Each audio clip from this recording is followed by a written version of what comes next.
Where is she? He grabbed the housekeeper by the collar, slammed her against the kitchen wall, his face 2 inches from hers, still wearing another woman's perfume at 5 in the morning, tie-loose eyes wild. He had spent 2 years lying to his wife's face, hiding millions, dragging his 8-year-old daughter to his mistress's apartment like it was nothing. He came home expecting coffee, expecting silence, expecting a woman too broken to ask questions. Instead, cold cup, empty beds. Her wedding ring sitting beside the sink like a goodbye he never saw coming. His family was gone, and the trap had already closed. If this story already has you feeling something, drop your city in the comments right now. I want to see how far this story travels. And if you haven't subscribed yet, hit that button and stay with me until the very end, because what Olivia did next will change the way you see everything. Ethan Crawford pulled into the driveway at 5:13 in the morning, and the first thing he noticed was that the porch light was off. That was wrong. Olivia always left the porch light on. It was one of those small, quiet gestures she never stopped making, the kind of thing he had stopped noticing years ago, the way you stop noticing a painting that hangs in the same spot for too long. But now in the darkness of that February morning, the dead porch light hit him somewhere low in the chest. Not with guilt, with irritation. He thought she finally forgot. He thought, I'll have to say something about that. He pulled his key from the ignition and sat in the car for a moment, breathing. He could still smell her Vanessa in the fibers of his jacket. Warm, sweet, expensive. He told himself he'd shower before Olivia woke up. He always did. In 2 years of this, she had never once said a word about the way he smelled when he came home. He had taken that as a sign of her stupidity, her obedience, her total absolute trust. He grabbed his briefcase from the passenger seat, the prop that made late nights look like work, and walked to the front door. It was unlocked. He stopped. His hand sat on the door handle for a full 3 seconds before he pushed it open. In 10 years of marriage, Olivia had never left the front door unlocked overnight. She was meticulous about it, almost compulsive. She checked the locks twice every night. He used to mock her for it quietly, in the way he mocked everything about her that he couldn't control. The door swung open and the house breathed cold air at him. No lights, no television, no sound from upstairs, just silence, the kind that has weight to it, the kind that you feel pressing against the inside of your ears. "Olivia," he called out. His voice fell flat. The house didn't echo it back the way it normally did. It just absorbed it, swallowed it whole, gave him nothing in return. He stood in the entryway and waited. Nothing. He told himself, she's sleeping. Emma's sleeping. The porch light burned out and she forgot to lock up. There's a perfectly simple explanation for all of this. There always is. He walked to the kitchen. The coffee maker had finished a cycle, he could tell by the thin amber ring of dried coffee burned into the bottom of the glass carafe. Someone had started a pot. Someone had never come back to drink it. The cup sitting beside the maker was cold when he pressed his palm to it, and it was full, completely full, untouched. His jaw tightened. "Olivia," he said again, louder this time. Still nothing. He went upstairs. He moved fast now, not because he was worried he was not yet capable of worry, not in the way that requires you to care about someone other than yourself, but because something in his body had begun to understand what his brain was refusing to. Something had shifted in this house. Something was different. And Ethan Crawford did not tolerate things being different without his permission. He pushed open the bedroom door. The bed was made. Perfectly made the way Olivia always made it, tight corners, pillows arranged the way he liked, not the way she did. He stood in the doorway and looked at it and felt the first real cold thread move through his chest. She hadn't slept there. He crossed to the closet and yanked it open. Her clothes were there, all of them. The green cashmere coat she wore every winter, the dresses still hanging in the plastic covers from the dry cleaner, the shoes arranged in their careful rows, every single thing still in its place, as if she had simply stepped out for a moment, as if she had walked out of her life in nothing but the clothes on her back and left everything else behind. He went down the hall to Emma's room. The bed was empty. The nightlight, a small crescent moon, yellow and soft, was still plugged in and glowing. Emma's stuffed rabbit, the one she had slept with since she was 18 months old, the one she refused to leave the house without even for a single night, was sitting propped against her pillow, waiting, patient, like it had been placed there deliberately, like a message, That was the moment Ethan Crawford understood that his wife had left. Not ran away, not disappeared. Left. With intention. With planning. In a way that left him standing in his daughter's bedroom at 5 in the morning, holding a stuffed rabbit, and realizing with a cold, dawning, furious clarity that he had underestimated her. He pulled out his phone and called her number. It rang 4 times and went to voicemail. Her voice, calm, warm, the voice he had trained to be soft and accommodating, told him to leave a message. He didn't. He called again. Voicemail. He called a 3rd time, and this time after the beep he said, "Olivia, call me, now." He said it the way he said everything, with the certainty of a man who has never had to ask twice. The certainty of a man whose wife has answered on the first ring every other time he has ever called. He went back downstairs and sat at the kitchen table and looked at the cold cup of coffee and tried to think. Where would she go? Her mother. But they hadn't spoken in 3 years. He had made certain of that. Her old friends from Brooklyn, but he had let those connections wither one by one over years, until she had no one.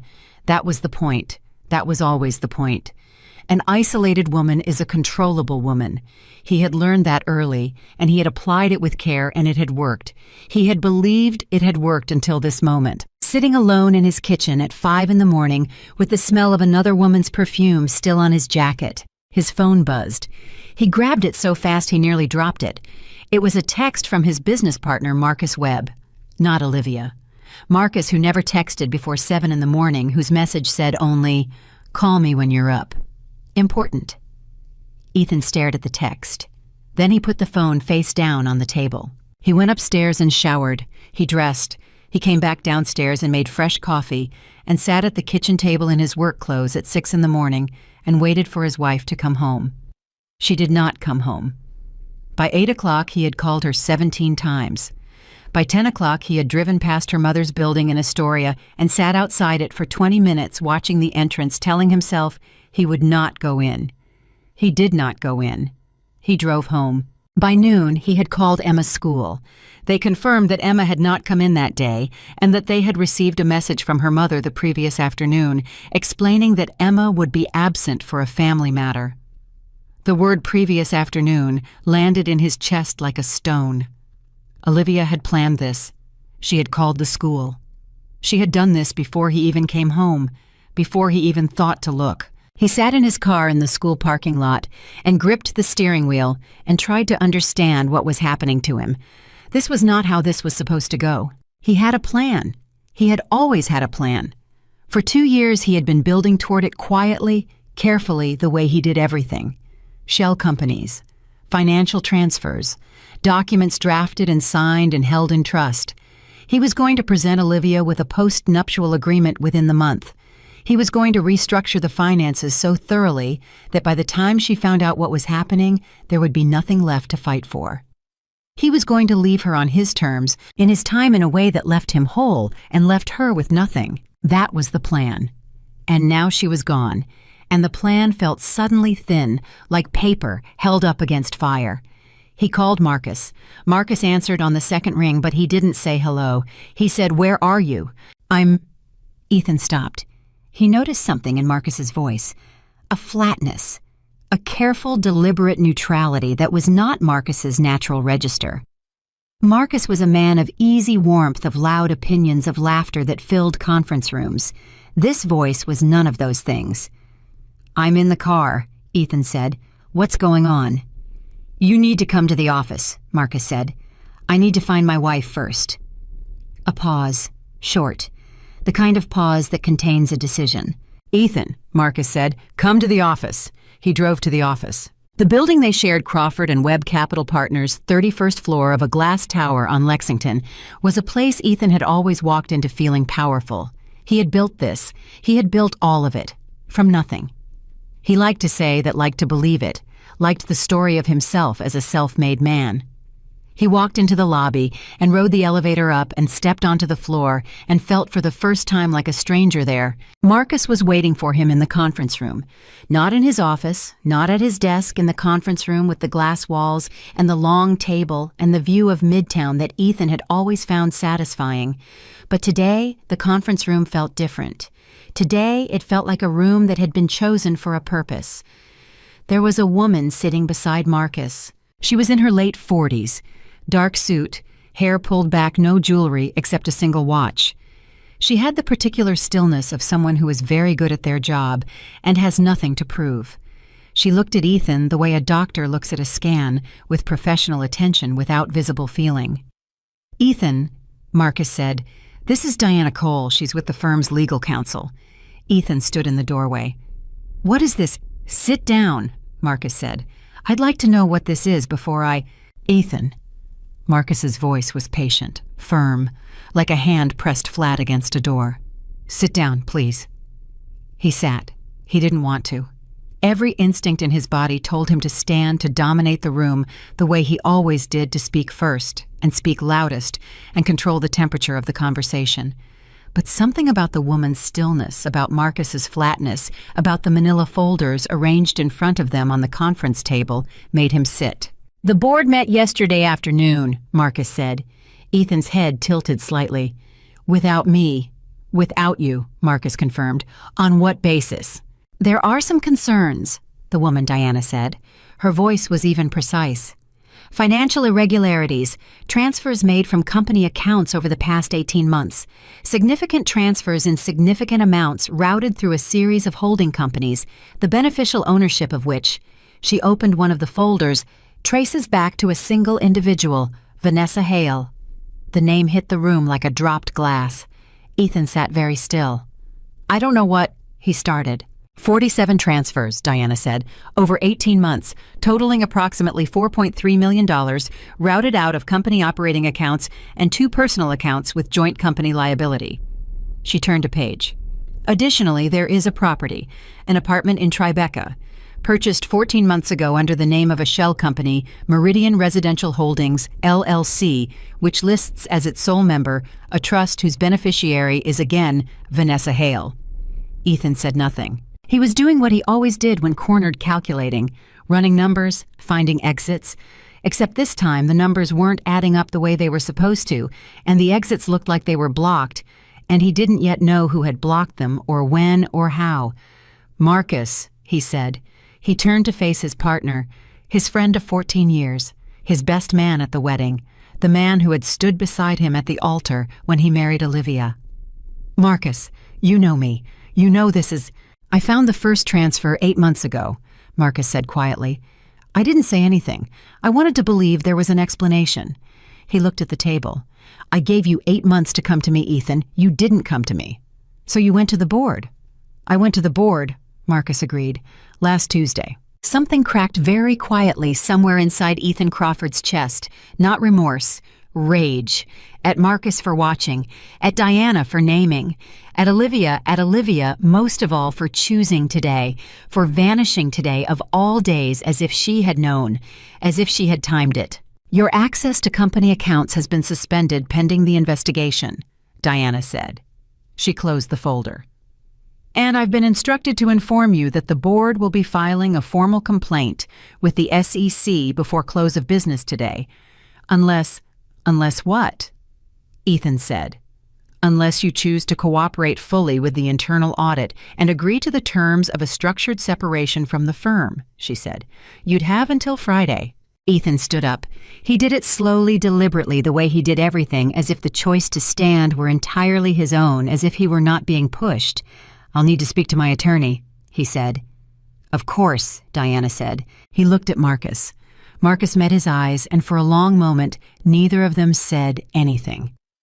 14 years of partnership, of building of lunches and arguments and celebrations, and the 1,000 small negotiations that make up a shared professional life, all of it sat in the space between them, and then Marcus looked away, and Ethan walked out of the conference room.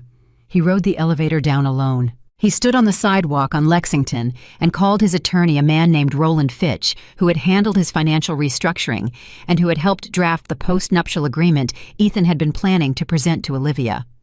Roland's assistant answered. Roland was in a meeting. Roland would call him back. He called Vanessa. She answered on the first ring. "Ethan? Are you at the apartment?" he asked. A pause. Too long. I'm at the apartment, yes." "Don't talk to anyone," he said. "Don't answer your door. Don't respond to any calls you don't recognize. Do you understand me?" "Ethan, what's happening?" "Someone called me this morning. They said they were—" "Who called you?" he said. His voice had dropped low, very low, the register he used when he was most afraid and most determined to not show it. "Who called you, Vanessa?" She hesitated. "They said they were from a law firm. They asked me about the apartment. They asked about the transfers." The silence that followed lasted 4 full seconds. "Don't say anything to anyone," Ethan said. "I'll be there in 30 minutes. He hung up. He hailed a cab. He sat in the back of the cab heading downtown and looked out the window at the city moving past him, the ordinary city people walking and talking and living their ordinary lives, and he tried to reconstruct the timeline, tried to understand when it had started to fall apart, tried to identify the moment, the specific moment when he had lost control. He had been so careful. He had been so precise. The shell companies were clean. The documents were thorough. Roland had reviewed everything. He had covered every angle, except for the angles he hadn't known to cover, because you cannot anticipate what you cannot see, and Ethan Crawford had spent 2 years looking at his wife and seeing nothing. He arrived at the Tribeca apartment, the one he had bought for Vanessa, the one Emma had been in, the one where the pink soap lived in the bathroom, and pressed the buzzer. No answer. He pressed again. He took out his key and let himself into the building and rode up to the 4th floor and knocked on the door. Vanessa opened it. Her eyes were red. She'd been crying. Behind her, the apartment had been disturbed. Not ransacked, not destroyed, but disturbed in the way a place is disturbed when someone has gone through it looking for something specific. Drawers slightly open. Papers moved. The cabinet above the desk standing ajar. "What happened?" Ethan said. "They came this morning," Vanessa said. Her voice was shaking. 2 women and a man. They had badges or cards. I don't know what they were, but they asked to come in and I let them in because I didn't know what else to do. And they asked me about documents. Ethan, they asked about the post-nuptial agreement." Every muscle in his body went still. "What did you tell them?" he said. "Nothing. I told them I didn't know what they were talking about, but Ethan—" She grabbed his arm, her fingers tight. "They already had copies. They already had copies of everything. They showed them to me. How do they already have copies? How does anyone already have copies?" He looked past her at the disturbed apartment, at the open cabinet above the desk, where he kept a physical copy of every document in a locked box, whose key he had trusted to Vanessa, because she was, he believed, completely in his control. How did they already have copies? He stood in the doorway of the Tribeca apartment and felt the world tilt slightly on its axis, and in the tilting he saw it, not everything, not yet, but the shape of it. The outline, the suggestion of something enormous that had been happening just below the surface of his life while he walked through it, congratulating himself on his own brilliance. Someone had been watching him. Someone had been waiting. And whoever it was, they had moved today. Deliberately today. The same day his wife and daughter had vanished without a trace. For the first time he understood that these 2 things were not coincidences happening in parallel. They were the same thing. And somewhere in that city, in a place he didn't know, with people he couldn't name, with copies of documents he had believed were secret, his wife was not hiding. His wife was executing. He took a step backward into the hallway. Vanessa called his name. He didn't turn around. He walked to the elevator, and while he waited for it, he called Roland Fitch again, and this time he didn't wait for the assistant. He said, "Tell Roland it's an emergency. Tell Roland my wife has disappeared, and someone got into the Tribeca apartment, and I need him on the phone in the next 10 minutes, or he will never hear from me again." The elevator arrived. He stepped inside, the doors closed, and in the small mirrored box of the elevator for just a second, just one unguarded second, Ethan Crawford's face did something it had never done in front of anyone in his entire adult life. It showed fear, real fear, the kind that doesn't come from losing money or losing business or losing standing, the kind that comes from realizing too late, always too late, that the person you have spent years dismissing as helpless was not helpless at all, was never helpless, was simply patient. He composed his face before the doors opened. He walked out into the lobby. He walked out onto the street. He held his phone in his hand and waited for Roland to call. Around him the city continued as it always did, indifferent, relentless, enormous. And somewhere in it, Olivia Crawford sat in a room he would never find with an attorney whose name he didn't know and a plan she had been building for 7 months and every document she needed to dismantle the life he had built on her silence. She was not gone. She was everywhere. And the trap, the careful, patient, devastating trap, had already closed. Roland Fitch called back 11 minutes later. Ethan was still standing on the sidewalk outside the Tribeca building collar, up against the February wind, watching cabs move down the street like he was watching them from underwater. "Talk to me," Roland said. "Someone got into the apartment," Ethan said. They had copies of the post-nuptial agreement, the real one, not the draft, the signed version, with her signature. A silence that lasted exactly 2 seconds too long. "Roland, I heard you," Roland said. But his voice had changed, dropped half a register, the voice of a man recalculating. "Who had access to that document besides you and Vanessa?"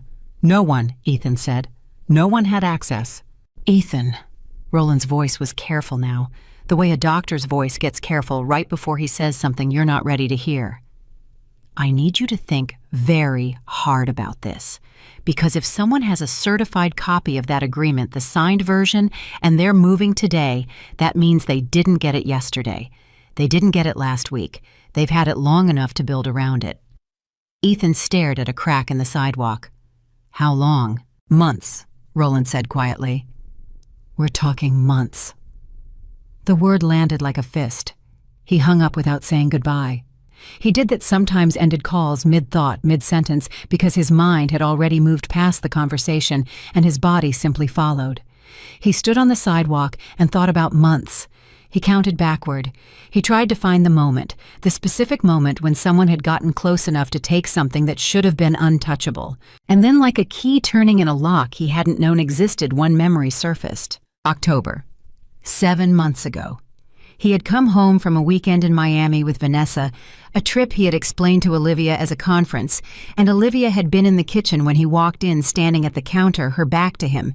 She had turned around when he came in and said, "How was the conference?" And he had said, "Exhausting."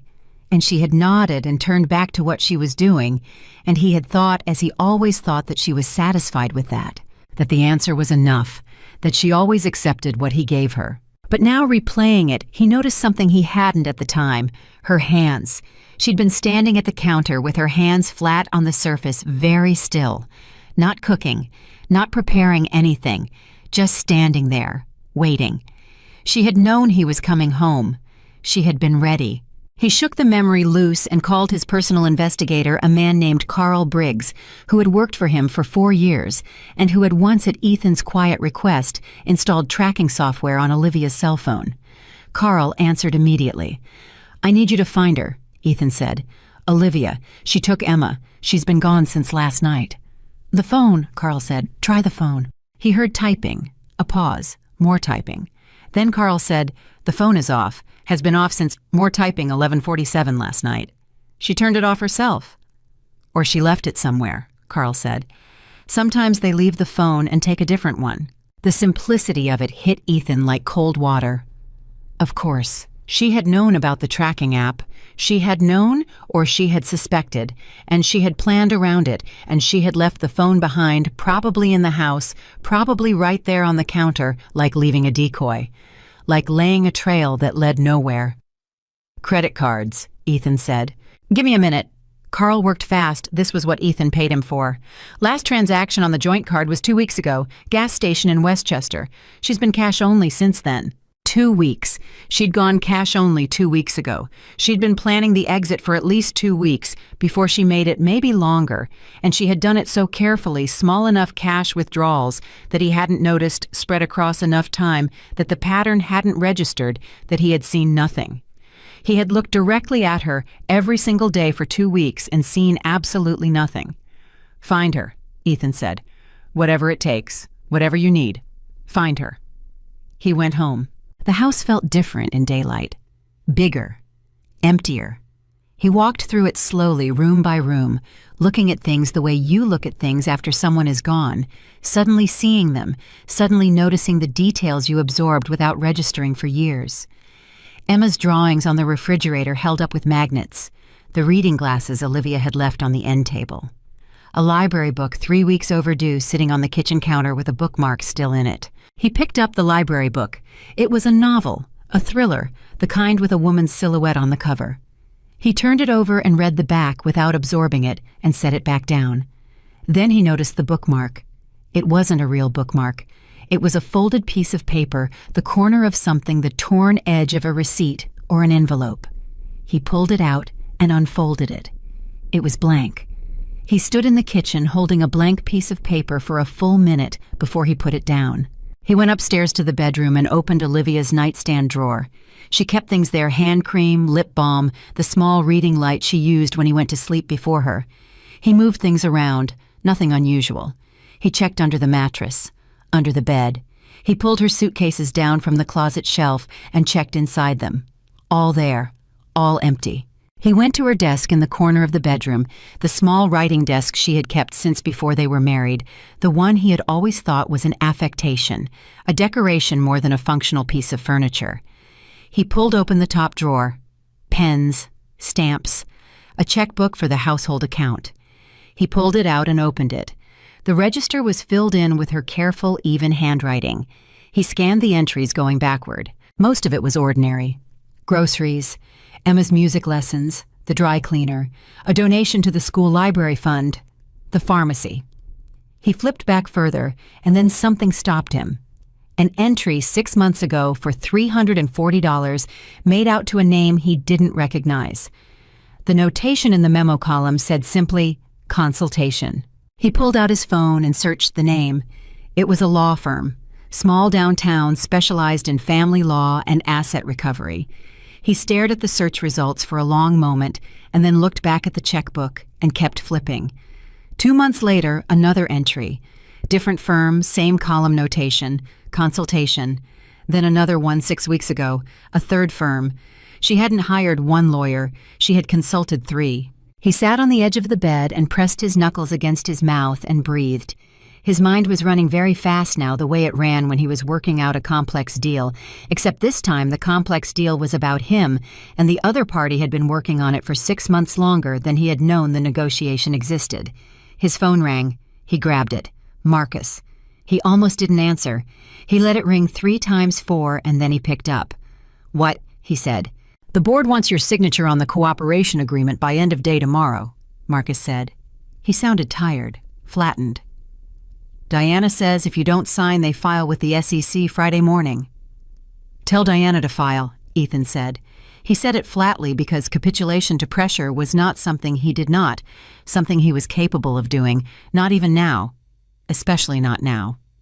"Ethan, I'm not signing anything under duress, Marcus. You know that."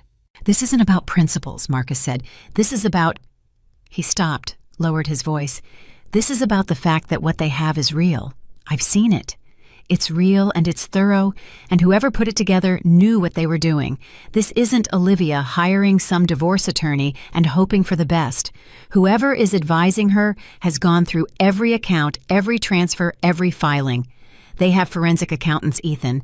They have documentation I didn't even know existed." Ethan was very quiet. "She had help," Marcus said. "Good help, from the beginning." "From the beginning," Ethan repeated. "I think so." A pause.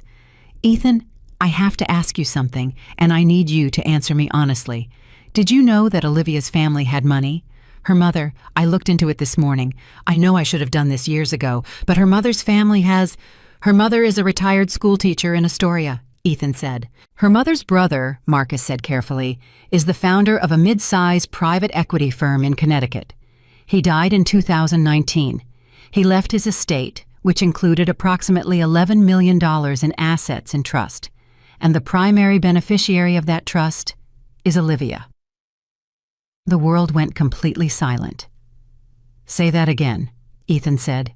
Olivia has an inheritance, Marcus said. $11 million sitting in a trust she's been the beneficiary of for 4 years. I don't know if she told you. I don't know if you knew. But whoever is advising her knows, and they've been protecting it, and that's why the postnuptial agreement matters so much, because it was designed to redirect her inheritance to Vanessa, Ethan said. His voice was perfectly flat. I know what it was designed to do. Another silence. Did you know, Marcus asked, about the inheritance? No, Ethan said. And that was the truth. That was the extraordinary, humiliating, devastating truth. In 10 years of marriage, in years of controlling every account and every document and every financial decision, he had never once looked closely enough at Olivia's background to find the thing that had been sitting there the entire time.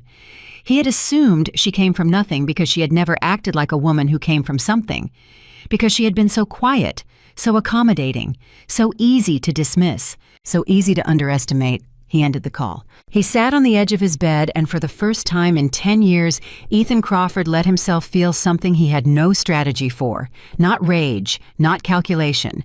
Something older and colder than either of those. The particular terror of a man who has spent his entire life believing he is the smartest person in any room he enters, confronting the evidence undeniable, stacked, methodical, that he had been wrong for years. That someone had been watching him from inside his own house, from inside his own marriage and building and waiting, and he had never once suspected, because he had never once thought she was capable of it. He went downstairs. He stood in the kitchen and looked at the cold cup of coffee that was still sitting on the counter because he hadn't moved. It couldn't bring himself to move it, because moving it felt like admitting something. He put the kettle on. He stood at the stove and watched it.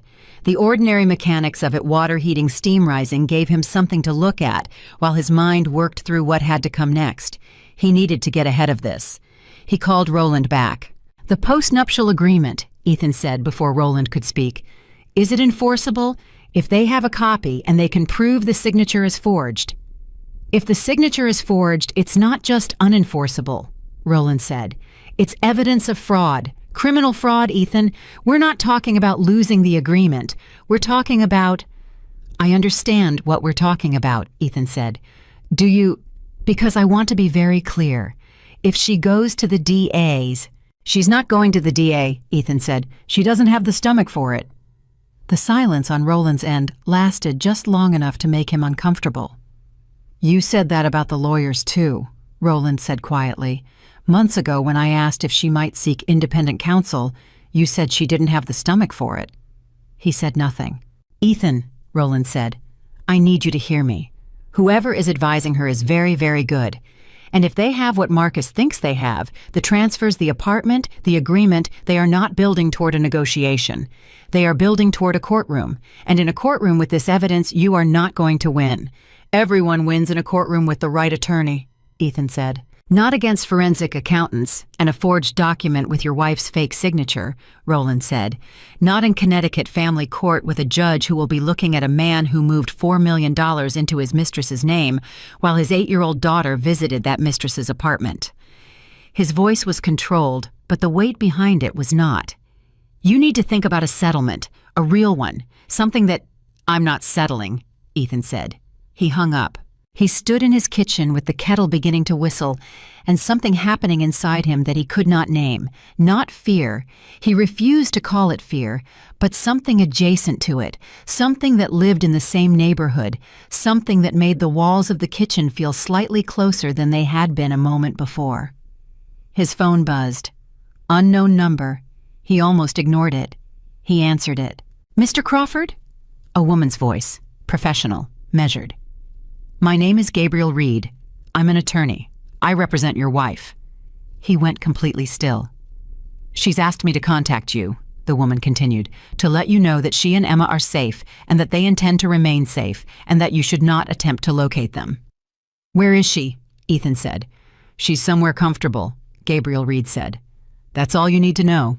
She's my wife. Emma is my daughter. I have every right. You have the rights that a court assigns you," Gabriel Reed said, and her voice did not waver, did not heat up, stayed level as a flat road. "We will be filing in Stamford Superior Court on Monday morning. You'll receive formal notice at this address. I'd strongly recommend you have an attorney present when you review the filing because it is comprehensive." He felt the word like a blade. Comprehensive.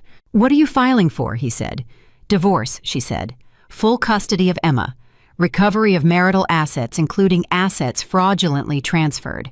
And we will be providing the Stamford DA's office with a referral package regarding the post-nuptial agreement, which, as you know, contains your wife's forged signature." Every single thing he had spent years building was standing on the edge of something, and he could feel the ground beneath it beginning to move. "You're overreaching," he said. It came out steadier than he felt. "Mr. Crawford," Gabriel Reed said, "in 8 years of family law, I have never filed anything I was not entirely prepared to prove in open court. Everything in our filing is documented, verified, and sourced. Everything." A pause, brief, surgical. "I'd encourage you to take the weekend to speak with your attorney. Monday will come quickly." She hung up. He stood in his kitchen. The kettle was screaming.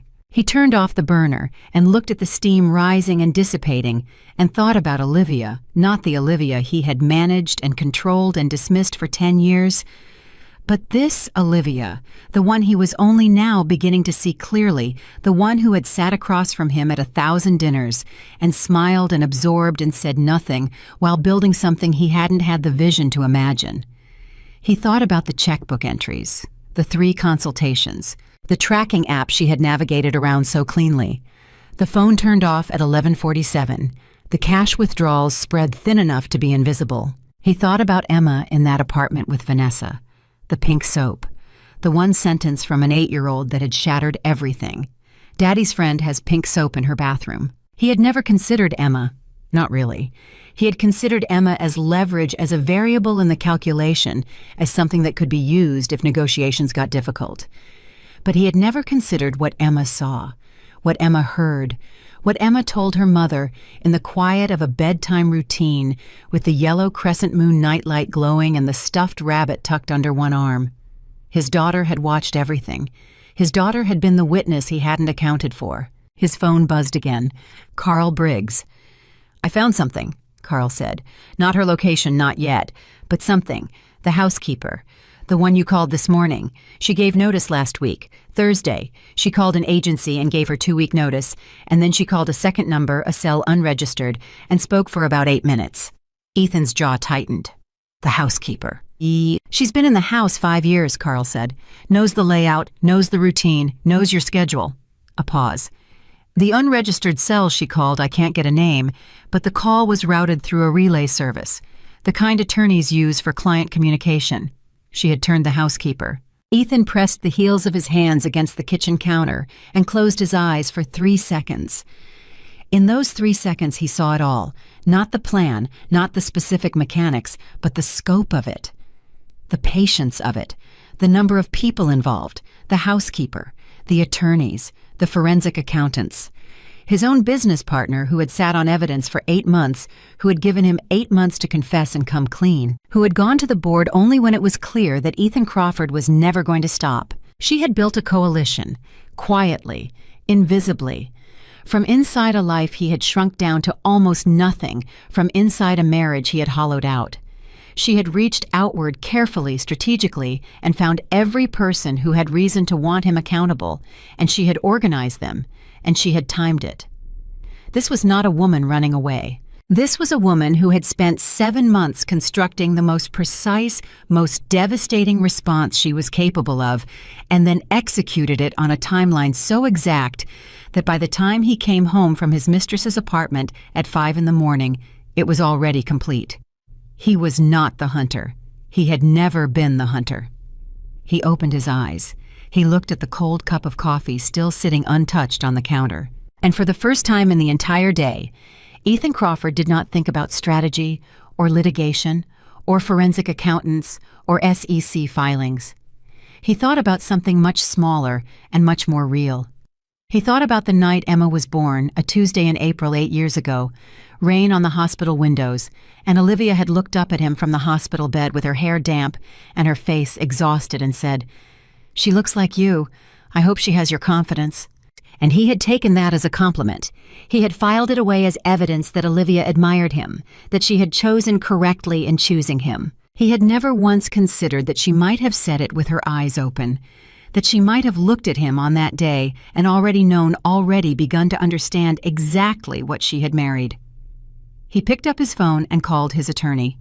Not Roland, a different one, a litigator, expensive, difficult to reach, the kind of attorney you call when you are no longer pretending that what's coming is anything other than a war. The attorney's name was Vincent Hale. He had nothing to do with Vanessa. The shared last name was simply the particular cruelty of a bad day. "Vincent," Ethan said when he answered. "I need you. Monday morning. Stamford Superior Court." "Tell me everything," Vincent said. Ethan told him. He stood in his kitchen and laid it out, the transfers, the apartment, the post-nuptial agreement, the board, the SEC referral, Gabriel Reed, Carl's discovery about the housekeeper. He spoke clearly and quickly and without self-pity, because self-pity was not something he permitted himself. He was a man in a difficult position, and difficult positions were managed, and he would manage this. But when he finished, Vincent was quiet for a moment. And then he said, "The forged signature, Ethan. I need you to look me in the eye metaphorically and tell me whether it exists." "It exists," Ethan said. Another silence. "Did you sign it yourself? Did you—" "It was handled," Ethan said. "Through a third party." "Who?" "Someone Roland found," Ethan said. "I didn't ask the details." "You didn't ask the details," Vincent repeated very slowly, very carefully, the way you repeat something back to someone when you want to make absolutely certain you heard it correctly. "No," Ethan said, a long exhale on Vincent's end. "All right," he said at last. "All right, here's where we are. I can make a case. It won't be comfortable and it won't be cheap, but I can make a case. What I cannot do, what no attorney can do, is make a forged document disappear once it's in evidence. Once that's in front of a judge, we're not fighting for a favorable settlement anymore. We're fighting against criminal charges. You understand the difference?" "I understand the difference," Ethan said. "Good. Then come to my office. Tonight, if you can." He went to Vincent's office. He sat across from a man who did not look impressed and did not look sympathetic and did not offer him anything except the blunt assessment of someone who had seen the inside of too many courtrooms to be moved by confidence or money. He left the office 2 hours later with a legal strategy that amounted, when stripped of its professional language, to survive. Not win, survive. It was the first time in his adult life that Ethan Crawford had walked into a meeting aiming for survival. He drove home through the city in the dark. He let himself into the empty house. He stood in the entryway, and the house pressed its silence against him again, the same silence from 5 this morning, but heavier now, fuller. He walked to the kitchen. The cold coffee cup was still there. He picked it up. He stood over the sink and looked at it for a long moment. Then he poured it down the drain, rinsed the cup, placed it in the drying rack. He went upstairs. He lay on the bed in his clothes and stared at the ceiling. Somewhere in the city, his daughter was asleep with her stuffed rabbit. Somewhere in the city, his wife was awake, probably, reading, preparing, being the version of herself she had been secretly building for 7 months while he moved through his double life with the comfortable certainty of a man who had never once been seen. She had seen him. She had seen all of it, all of Tokyo, and she had chosen the most powerful possible response. Not anger, not confrontation, not tears. Preparation, evidence, coalition, a filing in Stamford Superior Court on Monday morning that was, according to the attorney he feared most, after one phone call, comprehensive. He closed his eyes. The house was so quiet he could hear the refrigerator humming 2 floors below. And somewhere inside that quiet, barely perceptible, but there was the sound of a life coming apart at the seams, not violently, not messily, but precisely the way things come apart when someone has located every weak point and applied exactly the right pressure. He did not sleep. He did not sleep. Not 1 hour. By 4 in the morning, he was sitting at the kitchen table with a legal pad and a pen writing names. Everyone who could have helped her, everyone she could have reached. He crossed names off, added new ones, crossed those off too. By 5, he had a list of 11 people, and no way to verify which of them had actually been involved. By 6, he gave up on the list and made coffee and stood at the window and watched the neighborhood come alive in the pale early light. Neighbors walking dogs, a delivery truck making its rounds, the ordinary machinery of ordinary lives, and felt for the first time in his adult life genuinely, purely alone. His phone rang at 7:43, Carl Briggs. "I found the hotel," Carl said. Ethan's hand tightened on the phone. "Where?" "Westchester. Small place, family-owned, cash payments, the kind of place that doesn't ask questions. She checked in 4 days ago under her mother's maiden name." A pause. "She's not alone. Her mother is with her. And there's a third-person woman, mid-40s, I can't get a name yet, but she arrived the day after Olivia checked in and she's been there every day since. They've been meeting in Olivia's room for 3-4 hours at a stretch." Gabriel Reed. Had to be. "Emma?" Ethan asked. "The daughter's there. She's been seen in the breakfast area in the mornings." Carl's voice was careful in the way it got careful when he was about to say something he knew wouldn't be received well. "She looks fine, Ethan. She looks happy." He said nothing. "What do you want me to do?" Carl asked. "Keep watching," Ethan said. "Don't approach. Don't let them see you." He hung up and called Vincent immediately. "They're in Westchester, a hotel. She's meeting with her attorney there daily." "Good morning to you too," Vincent said dry. "And before you say it, no, we are not going to the hotel. I wasn't going to suggest—" "You were absolutely going to suggest it," Vincent said. "And I'm telling you now as your attorney that showing up where your wife is staying with your 8-year-old daughter during an active protective filing would be the single fastest way to hand her full custody before we ever set foot in a courtroom. You stay away from that hotel." "She's building her case from a hotel room in Westchester," Ethan said, and he heard something in his own voice that he didn't like. A heat, a tightness, something that sounded uncomfortably close to desperation. "And you're going to build yours from my office," Vincent said. "Be here at 9. He was there at 8:55. Vincent's office was on the 38th floor of a building in Midtown, and the view from the conference room window was spectacular, the kind of view that costs money, that signals power. Ethan had always appreciated that kind of signal. Today he barely saw it. Vincent had 2 associates with him, both young, both carrying folders that were already thick. He introduced them by name. Ethan forgot both names immediately. "We start with what they have," Vincent said, sitting down, "because fighting something you can't see is how people lose. So let's see it." He opened the first folder. "The post-nuptial agreement. They claim the signature is forged.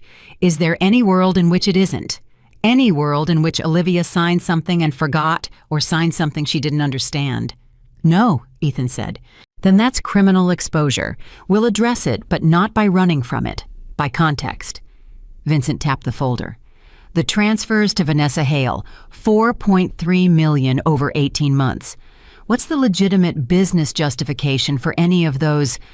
Ethan shifted in his chair. "Some of them were personal." "Personal how?" "Gifts," Ethan said. "Personal gifts." Vincent looked at him for a moment with the expression of a man who has spent 30 years watching other men destroy themselves with their own choices and has developed an immunity to shock. "Gifts," he repeated. "Yes. Gifts routed through shell companies. The structure was Roland's idea," Ethan said, "for privacy." "Roland," Vincent said and made a note. "We'll get to Roland." He moved to the next folder. "The business. Marcus Webb and the board. SEC referral. That's a separate track, but it feeds this one because if you're facing criminal exposure on 2 fronts, simultaneously domestic and federal, you cannot fight both effectively. You will lose one, possibly both." He looked up. "You need to understand that clearly." "I understand it," Ethan said. "Do you? Because what I need from you right now, what I need more than anything is the truth, all of it. Not the version that makes you look better, not the version where Roland handles everything and you don't ask questions. Everything." Vincent's voice was not unkind. It was simply factual the way a surgeon's voice is factual when he tells you what he's going to cut. Because if I walk into Stamford Superior Court on Monday morning and Olivia's attorney knows something that I don't, we lose. It's that simple. Ethan looked at the table, at the folders, at the yellow legal pad where Vincent had already filled a page and a half with notes. He had spent his entire adult life controlling information, deciding what to reveal and what to conceal, calibrating every disclosure to his own advantage. Sitting in this office being asked to give up that control felt like being asked to hand over a weapon while someone was pointing one at him. But he looked at the folders, and he understood finally clearly without the buffer of arrogance that had insulated him for years that the weapon had already been taken. Gabriel Reed had it. The forensic accountants had it. Marcus had it. The board had it. He had nothing left to protect. So he talked. He talked for 2 hours and 40 minutes. He told Vincent about the shell companies, about the Tribeca apartment, about the agreement, and how it had been drafted, and how the signature had been obtained through a document service. Roland had connected him with a service that when Vincent looked it up, mid-conversation had already been under investigation by the New York State AG's office for 14 months for document fraud. He told Vincent about Vanessa, about the timeline, about how long it had been going on, and how carefully he had structured it. He told Vincent about the financial transfers and the logic behind each one and the legal frameworks Roland had constructed to make them defensible or at least ambiguous. Vincent's associates filled their folders. Vincent himself said very little. He asked precise questions when he needed clarification. He did not react. He simply recorded. At the end of 2 hours and 40 minutes, Vincent closed his notepad and looked at Ethan and said, "All right, here's the truth." "You've been leading with that all morning," Ethan said. "I know, and now I'm going to finish it." Vincent leaned forward. "The financial fraud case, the transfers, the shell companies, that is survivable. Roland's involved, the document service is involved. There are multiple parties and multiple jurisdictions, and it is genuinely complex. A good defense in that arena is possible, it's expensive, and it will take years, but it is possible." He paused.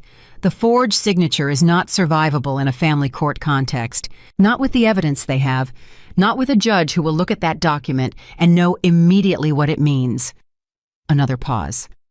"Which means the divorce, filing the custody, the assets, the recovery, we cannot win that outright. We can negotiate, we can mitigate, but if we go into that courtroom and fight it head-on with everything Olivia's team has assembled, we will lose. And we will lose publicly." The word publicly sat in the air between them. "What do I do?" Ethan said. It came out differently than he intended, not commanding, not strategic.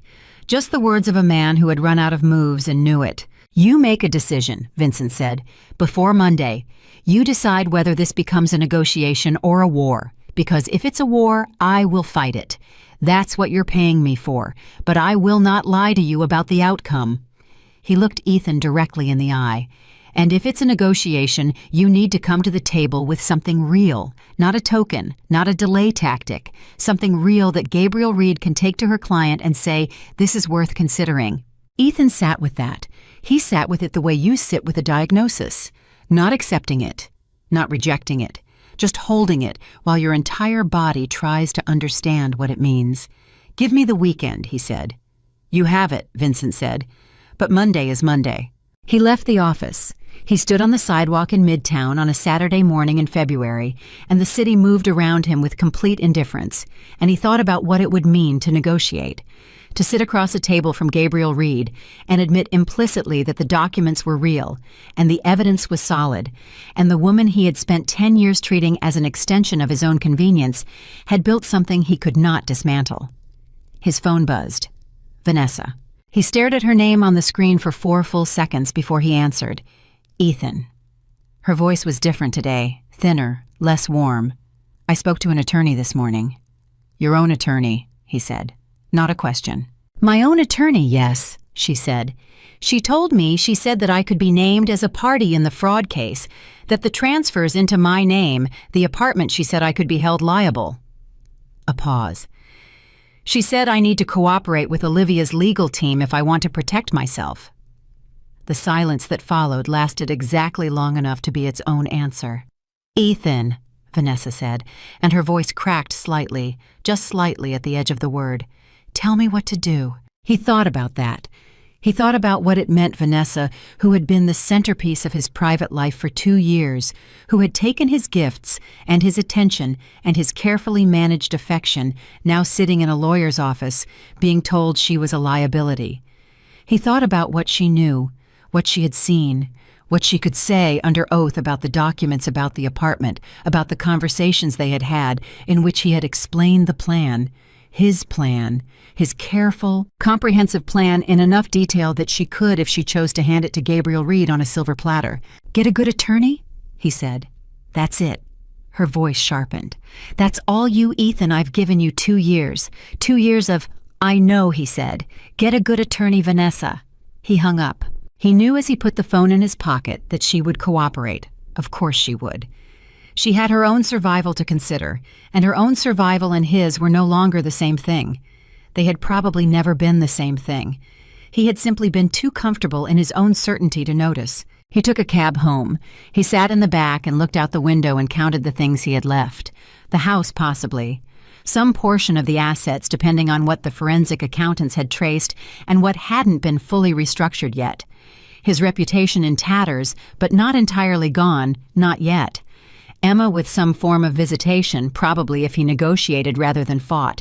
A professional life possibly if he cooperated with Marcus's board and avoided the SEC filing. He had come home 2 days ago from his mistress's apartment expecting to find his wife waiting in the kitchen. He had expected to go to sleep and wake up and continue the life he had constructed.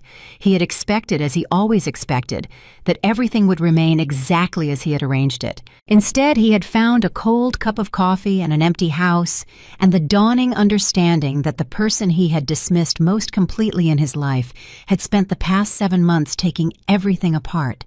He got home. He let himself in. He stood in the entryway, and the house was still silent. Still empty, still carrying that particular cold weight that empty houses carry when the people who filled them are genuinely gone.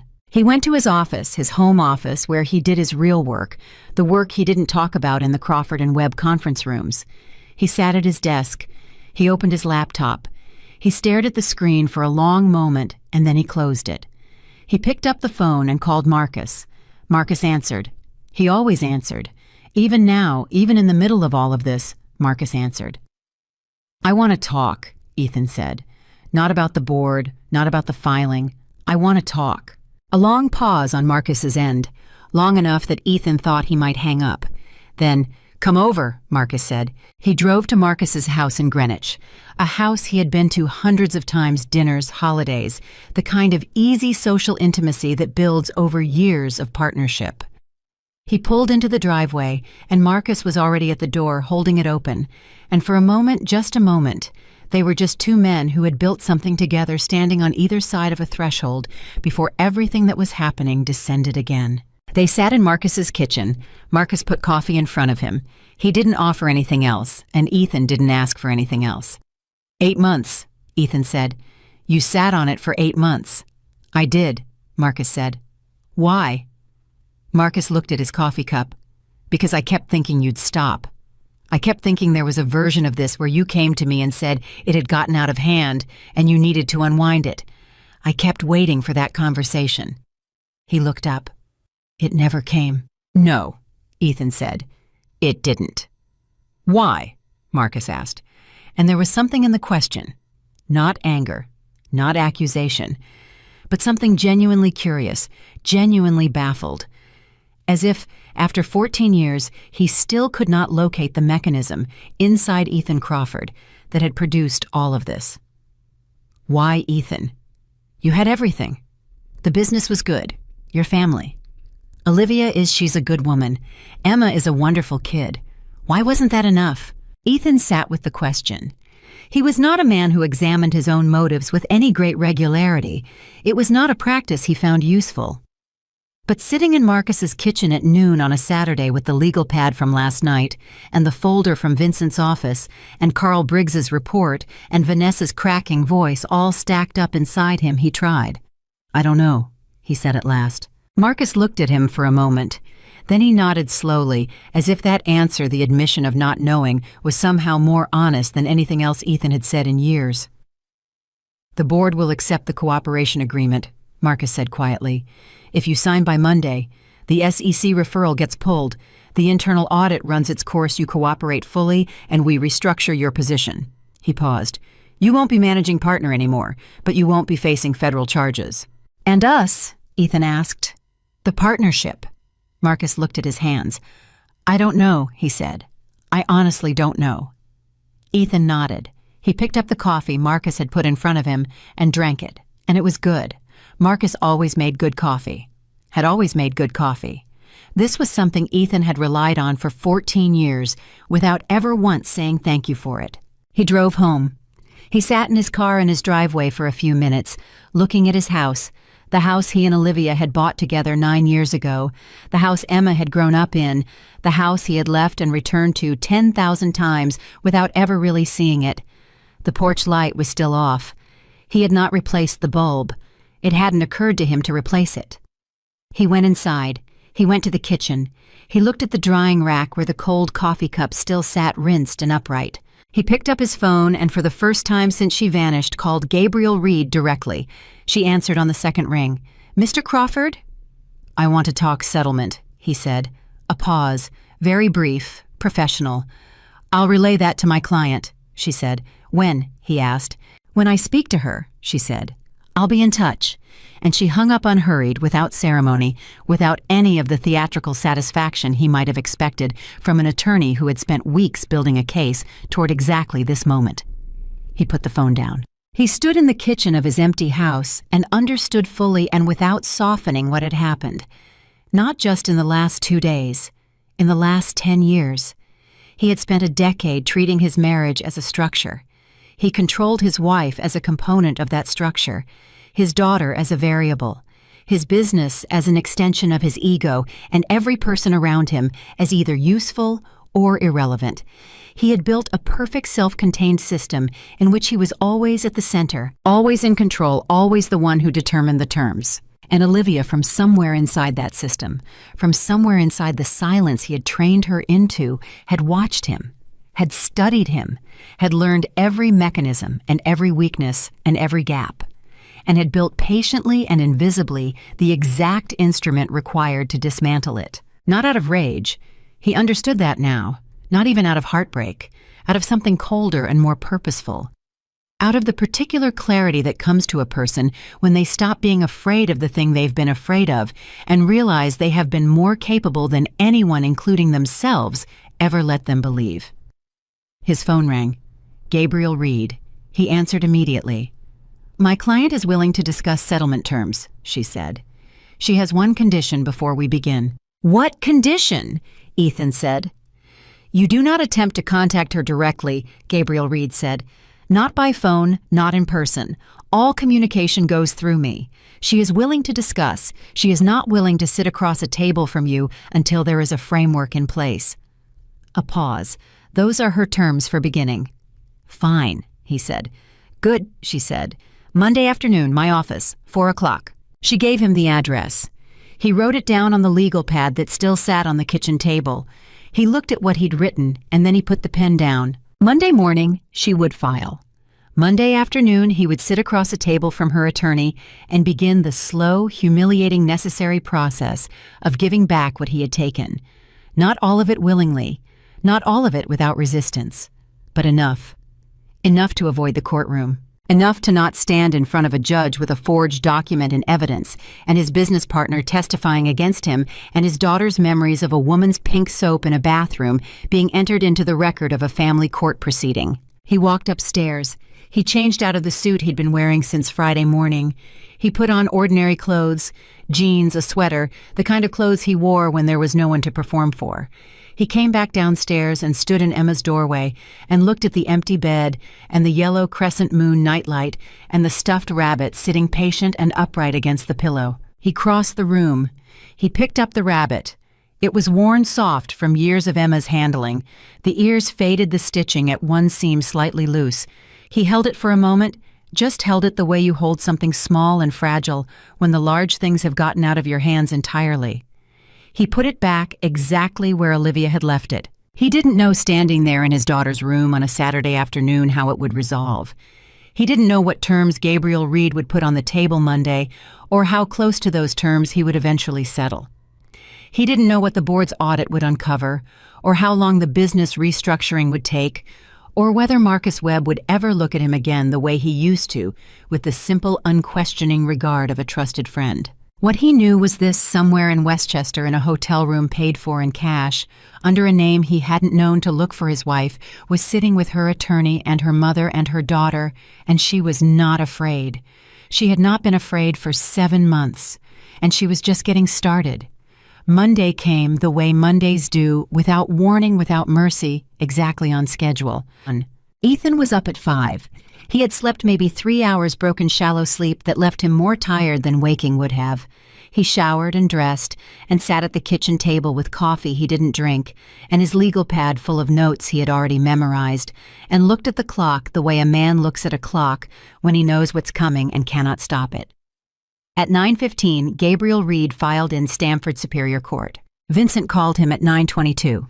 "It's filed," he said. "I have a copy. It's—" A pause that lasted just long enough to tell Ethan everything he needed to know about what was in the document. "Thorough," Vincent said. She wasn't exaggerating. "How thorough?" Ethan said. 412 pages, Vincent said, including exhibits. He put the phone down without responding. 412 pages. He tried to imagine it, the hours, the weeks, the accumulated labor of building something 412 pages long while sitting across a dinner table from the person it was designed to destroy, while folding his laundry, while helping Emma with homework, while saying goodnight and turning off the light and lying in the dark beside him in a bed she had already decided to leave. He picked the phone back up. "What's in it?" Vincent read him the summary. The transfers, all 47 of them documented, traced, sourced. The Tribeca apartment purchase record shell company filings, beneficial ownership, traced step by step to Vanessa Hale.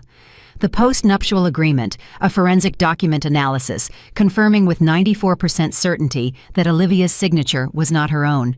Financial records going back 8 years showing systematic restriction of Olivia's access to marital assets, phone records, bank records.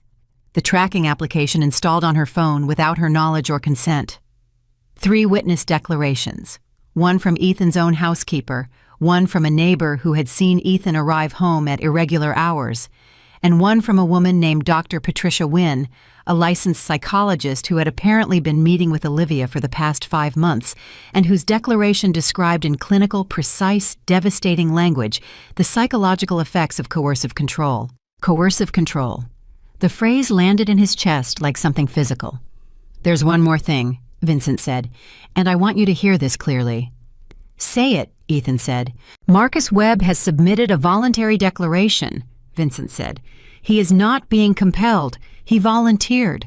14 pages describing the financial irregularities at Crawford and Webb, his attempts to raise the issue with you internally, and his ultimate decision to go to the board." A pause. He also describes a conversation he says it occurred approximately 3 years ago, in which you told him that your wife had, in his words, no leverage and no resources, and no one in her corner. He says he didn't think much of it at the time. He thinks a great deal of it now. The kitchen was very quiet.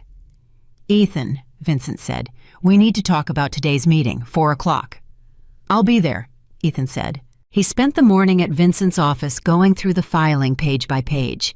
He sat in the conference room with the big view of Midtown and read about his own life the way you read about a stranger, with a kind of cold, detached horror, the way you feel watching footage of a natural disaster that destroyed someone else's house.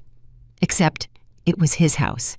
Except every document, every exhibit, every carefully sourced piece of evidence was a piece of his own history turned inside out. Examined under light, he had never intended to shine on it. At 11:40, he reached the section on Emma. He made himself read it slowly. The declaration from Dr. Patricia Wynn described, based on her sessions with Emma, a child who had learned to read the emotional temperature of a room before she entered it. A child who apologized reflexively for noise, for questions, for existing in spaces where her presence might be inconvenient. A child who had told her therapist in a session 4 months ago that she tried very hard not to make her daddy angry, because when her daddy was angry, the whole house felt wrong. He put the filing down. He pressed both palms flat on the conference table and stared at the wood grain and breathed. He had never raised his hand to Emma. He needed that to be clear in his own mind. He had never struck his daughter, had never threatened her, had never done anything that he would have classified in his own internal accounting as harm. He had simply been who he was, present but not warm, demanding but not violent, the kind of father who expected things and noticed when they weren't delivered, and whose disappointment when it arrived like weather, sudden, heavy, changing the air in every room. Emma had felt that. Emma had been measuring it for years, and Emma, at 8 years old, had told a therapist about it while her mother sat in the waiting room building a 412-page case. He picked the filing back up and kept reading. By 2 o'clock, he had read all of it. He sat back in his chair and looked at Vincent, and Vincent looked back at him with the steady, neutral expression of a man waiting for his client to arrive at a conclusion. "She's going to win," Ethan said. "In a courtroom," Vincent said carefully, "there is always uncertainty." "Don't," Ethan said. "Don't do that. Don't give me the professional optimism speech. I've used that speech on people. I know what it means." He looked at the filing stacked on the table in front of him. "She's going to win." Vincent was quiet for a moment. Then, "Yes," he said. "In all likelihood, yes." "What do I do?" Ethan said. Third time he'd asked that question in 4 days. It kept being the only question left. "You go to the 4 o'clock meeting," Vincent said, "and you listen more than you talk. And you remember that what Gabriel Reed puts on the table this afternoon is almost certainly better than what a judge will give you in 6 months." He paused. "And you remember that Emma is 8 years old. Whatever happens in that room this afternoon, she is going to grow up knowing how her parents handled this. That is going to matter more than any line item in a settlement agreement." He hadn't expected that. He hadn't expected Vincent, his litigation attorney, a man whose profession was aggressive and strategic, to say that. He sat with it for a long moment. "All right," he said. They arrived at Gabriel Reed's office at 3:50. It was a smaller office than Ethan had expected, not the big floor glass tower setup he was used to, but a converted townhouse in Stamford, warm and precise, every surface purposeful, the kind of office that doesn't need to announce itself. Gabriel Reed met them in the reception area. She was shorter than he had imagined, from her voice compact, deliberate in her movements, the kind of person who takes up exactly the amount of space they need and not a centimeter more. She shook Vincent's hand first, then Ethan's, and her grip was firm and her eyes were direct, and she did not perform anything, not warmth, not hostility, just professional clarity. "Thank you for coming," she said, and led them into the conference room. He had expected Olivia to be there. She was not. He had prepared himself in the cab ride over for the experience of sitting across a table from his wife for the first time since she vanished, had constructed and discarded a dozen different versions of what he might say, what expression to wear, whether to acknowledge what had happened or stay purely in the language of legal procedure. But the conference room held only Gabriel Reed and one associate, and the table between them was bare except for 2 folders and a yellow legal pad. He felt something when he understood she wasn't there. He examined it carefully and identified it as relief, and then felt something worse about that, about being relieved that he didn't have to face her. "My client is available by phone if specific clarification is needed," Gabriel Reed said, sitting down. "She has chosen not to attend in person at this stage, and I want to be clear that is entirely her right and entirely consistent with the protective terms currently in effect." She opened the first folder. "She asked me to tell you one thing before we begin." Ethan looked up. "She said to tell you that this is not about punishment," Gabriel Reed said. "She wants you to know that. She is not doing this to hurt you. She is doing this because Emma deserves a safe, stable home and because she deserves to have her own life back." She looked at him steadily. "Those are her words." The room was quiet for a moment.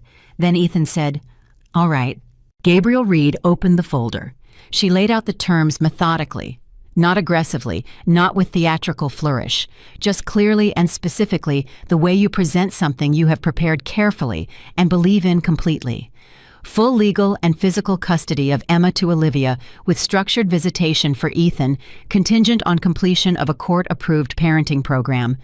The family home in Westchester to be sold. Proceeds split, according to a formula that accounted for the years Olivia had been excluded from marital financial management.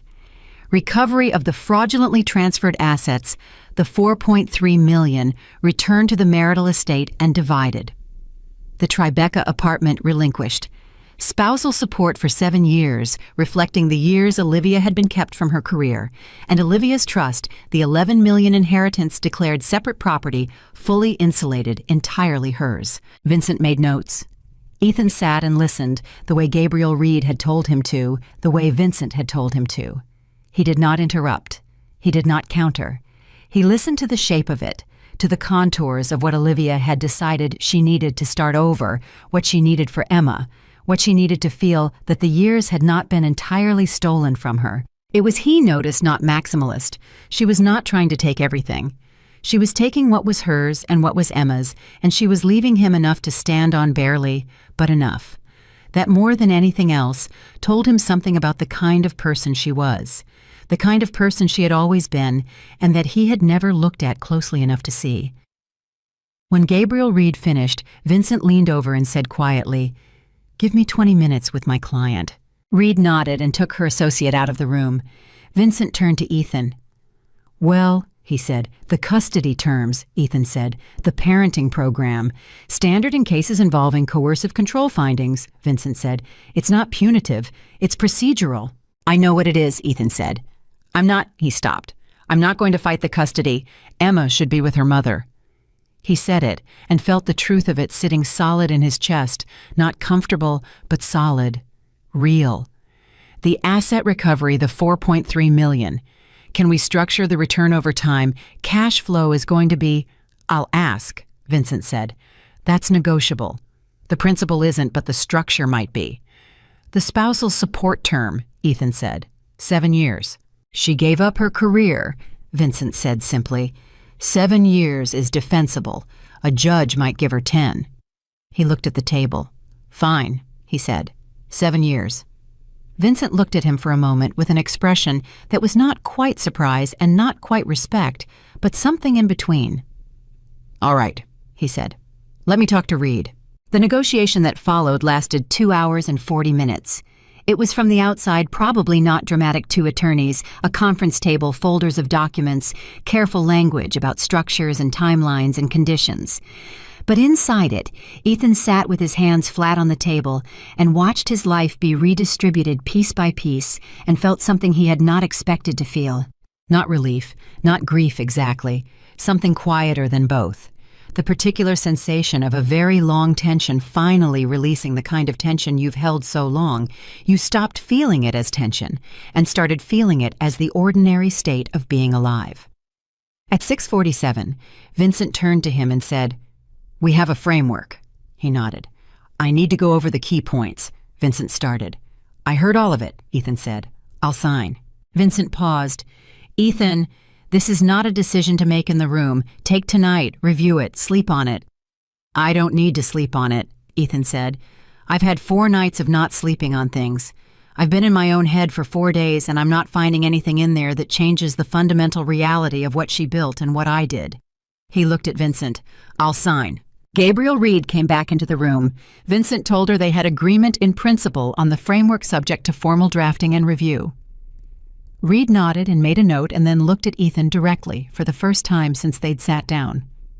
"My client will be glad to hear this," she said. "I know that doesn't make this easier." "No," he said, "it doesn't." "She also asked me to tell you—" Reed paused, and for just a moment, just a fraction of a moment, something moved in her professional composure, something human. "She asked me to tell you that she hopes Emma's visits with you go well, that she wants Emma to have a father, not the one you've been, but the one she thinks you could be." She held his gaze. "Those are her words." He looked at the table. He looked at his hands. He looked at the folder in front of him with its clean, formal, devastating language. He thought about Emma and the stuffed rabbit, Emma and the crescent moon nightlight, Emma telling a therapist that when her daddy was angry, the house felt wrong. He thought about the version of himself Gabriel Reed had just described, the father Emma's mother thought he could be, the father he had never tried to be because trying required a quality of attention he had always directed elsewhere. "Tell her thank you," he said. Reed nodded once. "I will." He left the office with Vincent at 7:30. They stood on the sidewalk outside the townhouse in the February cold, and Vincent put a hand briefly on his shoulder, the first human gesture from any attorney in 4 days, and then they went to their separate cars. He drove home alone. He was halfway home when his phone rang. Unknown number. He almost ignored it. He answered. "Mr. Crawford." A man's voice, older, measured. "My name is Robert Chen. I'm a prosecutor with the Stamford DA's office. We've received a referral package regarding a residential document fraud matter, a postnuptial agreement bearing a forged signature." A pause. "I'd like to schedule a time to speak with you this week. With your attorney present, of course." He pulled the car to the side of the road. "Of course," he said. His voice was completely steady. Remarkable, he thought distantly, how steady his voice was. "Wednesday afternoon, if that works," Chen said. "Say 2 o'clock. "I'll have my attorney confirm," Ethan said. He hung up. He sat parked on a residential street in Connecticut in the February dark and looked at the steering wheel and understood that the settlement agreement, when it was signed, would not be the end of this. The document fraud case was real, and it was moving, and it was separate from everything Gabriel Reed had just built, separate from the SEC referral that was still pending, separate from the board's internal audit. He had been so focused on the civil case on the settlement, on the immediate catastrophe of his collapsing marriage, that he had allowed himself to almost forget the criminal exposure. It had not forgotten him. He called Vincent. "Robert Chen just called me," he said. "DA's office, Wednesday." A brief silence. "I'll call him in the morning," Vincent said. "Don't speak to him directly again. Don't speak to anyone from the DA's office without me present." Another pause. "Are you all right?" He thought about the question. He looked out the window at the dark street, at the ordinary houses with their lit windows and their quiet lives, and he thought about what all right meant and whether it was a condition he had ever actually inhabited or simply performed. "No," he said, "but I'm going to be." "Good enough," Vincent said. "Go home. Get some sleep." He drove the rest of the way home. He pulled into the driveway and sat in the car for a moment looking at the house. The porch light was still off. He had still not replaced the bulb. He got out of the car and went inside and found a spare bulb in the hall closet and climbed the small step stool and replaced it. He didn't know why he did that. It didn't change anything. It was such a small thing, a light bulb, a porch 30 seconds of ordinary maintenance, and yet standing on the step stool in the cold. Doing it, he felt something. Not redemption, not resolution, just the basic functional satisfaction of fixing something small that was broken. He went inside. He locked the door twice the way Olivia used to. He went to Emma's room. He sat on the edge of her bed in the dark. The crescent moon nightlight glowed its soft yellow. The stuffed rabbit sat against the pillow. He looked at them for a long time without thinking about anything particular. Just looking. Just being in the room where his daughter had grown up, in the house that was going to be sold, in the life that was being taken apart and redistributed in a settlement agreement that would be formally drafted over the next several weeks. His phone buzzed. A text from a number he didn't recognize. He opened it. It read, "Emma asked me to send you this." Below the message was a photo. Emma, in what looked like a hotel room, sitting cross-legged on a bed in her pajamas, holding the stuffed rabbit. Not the one from her room here, but a second one, identical, the backup Olivia must have kept somewhere he hadn't known about. Emma was grinning.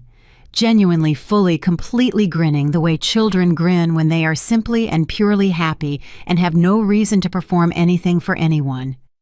He stared at the photo for a long time. Then he put the phone face down on Emma's bed and pressed the heels of his hands against his eyes and sat in the quiet of his daughter's room and let himself finally, after 4 days of calculation and strategy and legal language and controlled voice and performed steadiness, let himself feel the full weight of what he had done.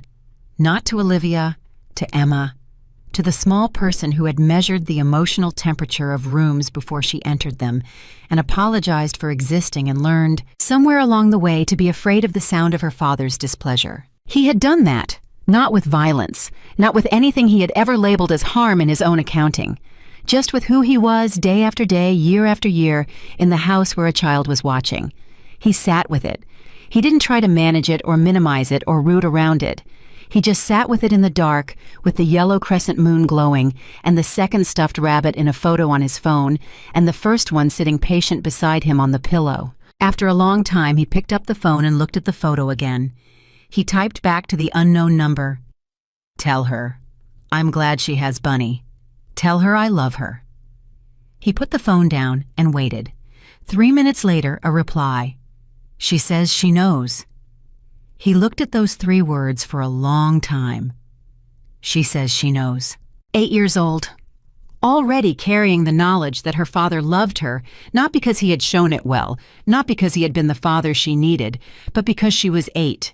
And children carry that knowledge the way they carry everything, with a generosity that adults forget how to practice. He set the phone on the nightstand. He lay down on Emma's bed, on top of the covers, still dressed, his feet hanging off the end, because the bed was made for a child, and he was not a child, and hadn't been for a very long time. He stared at the ceiling. The crescent moon nightlight cast its soft light across the room. Outside, the porch light was on for the first time in days. Inside, Ethan Crawford lay in his daughter's bed and looked at the ceiling and understood in the particular exhausted clarity that comes only at the very end of a very long fall that losing was not the worst thing that had happened to him this week.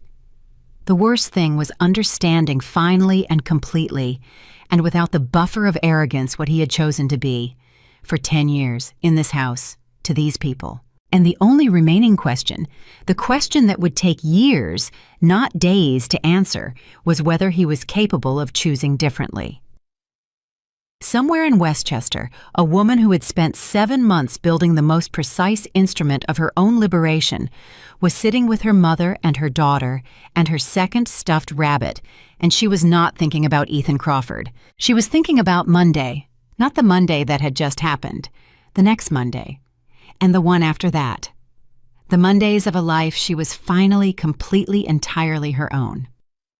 The settlement agreement was signed on a Thursday morning in March, 6 weeks after Olivia disappeared from a house that had stopped feeling like a home years before she left it. Ethan signed first. He sat in Vincent's conference room with a pen in his hand and the document in front of him, and he did not hesitate, not because he was at peace with it, not because the numbers didn't hurt, not because sitting across from Gabriel Reed and her associate and the notary and signing away the architecture of 10 years didn't cost him something real. He signed because hesitation at this point would have been theater, and he was done performing. Gabriel Reed witnessed his signature, collected her copies, and said, "My client will be notified this afternoon." "Tell her," he started. Reed looked up. He stopped. There was nothing to say that hadn't already been said through lawyers and documents, and a photo of Emma holding a stuffed rabbit. "Tell her I hope it goes well," he said. "Whatever she builds next, I hope it goes well." Reed looked at him for a moment with that steady, professionally neutral gaze, and then she said, "I'll tell her." And she put the documents in her bag and left. That was it. No drama, no confrontation, no final reckoning across a conference table with the woman who had dismantled him. Just signatures and witnesses and a Thursday morning in March, and then it was done. He walked out of Vincent's office and stood on the sidewalk and called his sister in Chicago, the one person outside of attorneys he had spoken to honestly in the past 6 weeks. She answered on the second ring. "It's done," he said. A pause. Then, "How do you feel?" He looked at the street, at the ordinary Thursday morning traffic, at people moving through their lives with the easy confidence of people who have not recently had those lives taken apart and redistributed. "Like someone removed something I didn't know was infected," he said. "It hurts, but it's out." His sister was quiet for a moment. Then she said, "That might be the most honest thing you've said to me in 10 years. He almost argued with that. He didn't. 240 miles north in the Westchester hotel room that had been their base for 6 weeks, Olivia Crawford received the call from Gabriel Reed at 2:14 in the afternoon. Her mother was sitting beside her on the edge of the bed. Emma was in the next room doing homework with the focused, slightly exaggerated concentration of a child who knows something important is happening and is trying very hard not to interrupt. Olivia had the phone pressed to her ear and her free hand pressed flat against her own sternum as if holding something in place. "It's done," Gabriel said. "He signed this morning. Everything per the framework. No last-minute changes, no conditions, no attempt to modify the custody terms." A pause. "Olivia, it's done." She didn't cry. She had expected to cry, had braced for it, in fact, the way you brace for something you know is coming. But what arrived instead was not tears. It was something more like silence.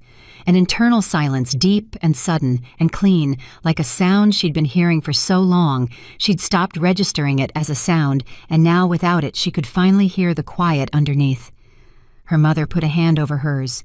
"Thank you, Gabriel," Olivia said. Her voice was steady.